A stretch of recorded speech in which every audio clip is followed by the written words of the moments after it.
চলছে চালতার সিজন, আর এই সময় যদি একটু চালতার আচার না খাওয়া হয় বা বানানো না হয় তাহলে কি হয় বলেন তো।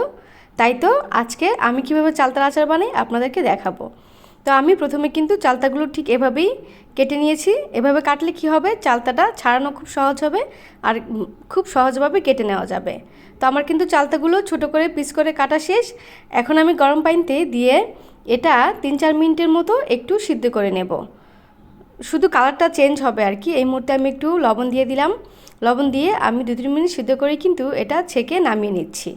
তারপর দিয়ে দিলাম একটা কড়াইতে সরিষার তেল, দিয়ে আমি দিয়ে দিলাম হচ্ছে শুকনো মরিচ। এইখানে আমি শুকনো মরিচগুলো একটু কুচি করে নিয়েছি, আর দিয়ে দিলাম 2টা তেজপাতা। দিয়ে নেড়ে চেড়ে দিয়ে দিলাম হচ্ছে সিদ্ধ করে রাখা চালতাগুলো। তারপর এগুলো দিয়ে আমি আরেকটু নেড়ে চেড়ে দিয়ে এখন দিয়ে দিব হচ্ছে 1/2 কাপের মতো চিনি আর 1/2 কাপের মতো গুড়।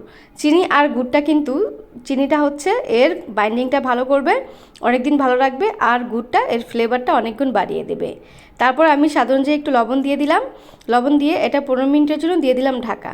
15 মিনিট পর ফিরে আসলাম। দেখুন শিরাটা কিন্তু খুব ভালোভাবে বসে গেছে চালতার মধ্যে।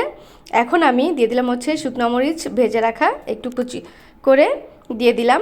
তারপর হচ্ছে দিয়ে দিলাম হচ্ছে একটু 5 ফোড়ন, জিরা গুঁড়ো আর একটু ধনিয়া গুঁড়ো আর হালকা একটু মরিচ গুঁড়ো। এগুলো দিয়ে আমি ভালো করে নেড়ে চেড়েই কিন্তু 4-5 মিনিট হয়ে গেল আমার আচার।